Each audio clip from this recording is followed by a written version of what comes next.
موت يروق ነገር ነው ሰው መች እንደሚደርስበት ለዚያ ነው መዘጋጀት ግድ የሚለው አቡ ሐዝም አሉ በሱ ምክንያት ሞትን መጠላበት ስራ ካለ ተወው መቼም ብትሞት እንዳይጎዳ የቀብር ሰዎች ሁኔታ ብታውቅ ኑሮ ስንት ሙታኖች ናቸው ቀብራቸው ውስጥ የሚቆጩት ስንቶቻቸው መለስ ይጠይቃሉ ግን አይችሉም አላህ አላለምን ግርዶሽ ተደረገ በእነሱና በሚፈልጉት መካከል የህይወት ዋጋ ምንድነው የህይወት ዋጋ ምንድነው አላህን በመታዘዝ ላይ ካልሆነ እሱን ለማግኘት መዘጋጀት ላይ ካልሆነ የአላህ መልእክተኛ ሰለላሁ ዐለይሂ ወሰለም አላሉምን ከናንተ በላጩ እድሜው የረዘመና ስራው ያማረ ነው ከናንተ መጥፎ እድሜው የረዘመና ስራው የከፋ ነው ትንፋሽ ሊወጣና ላይ መለስ ይችላል አይንም በርግጥ ተገበገባለች ዳግም አላህ ዘንድ ካላላ ተገበገብ ትችላለች ምን አለ ቀብር ላይ ብትቆም ምን አለ ቀብር ላይ ብትቆምና እነዚያ ጓደኞችን ብታስታውስ እነዚያ ካንተ ፊት የሄዱትን ጓደኞችን ብታስታውስ ቀብር ውስጥ ያለው ሁኔታቸውን አስተውል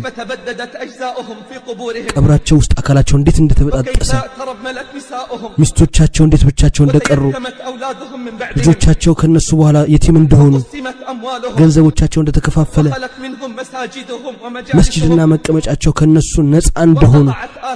ፋናቸው እንደጠፋ አንተ እዚህ መንገድ ላይ ትሄዳለህ ወላሂ روح አትወጣም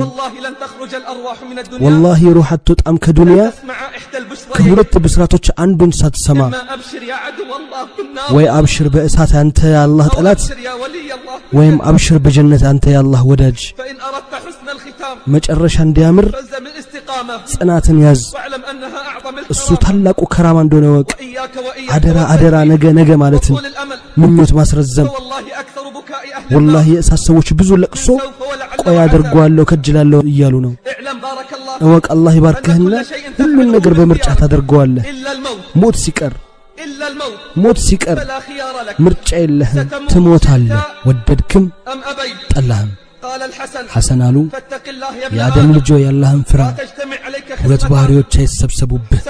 የሞት ስካርና የሞት ቁጭትና ጸጸት ምን አይነት ሰዓት ናት እሷንም ይመስላል ሰዓት የሌለ በሷ የተቋ ባለቤቶች ይሰቃያሉ የጎዶሎ ባለቤቶችስ እንዴት ሊሆኑ ነው አብዱላህ ኢብኑ ዐይዘር እንዲህ አሉ የግድ ነው የአደም ልጅ ሁለት ቤቶች ይኖሩታል አንድ ቤት በመሬት ጀርባ አንድ ቤት ደግሞ በመሬት ሆድ ውስጥ ወደ ምድሩ ቤት አቀናና አስዋበው አስጌጠው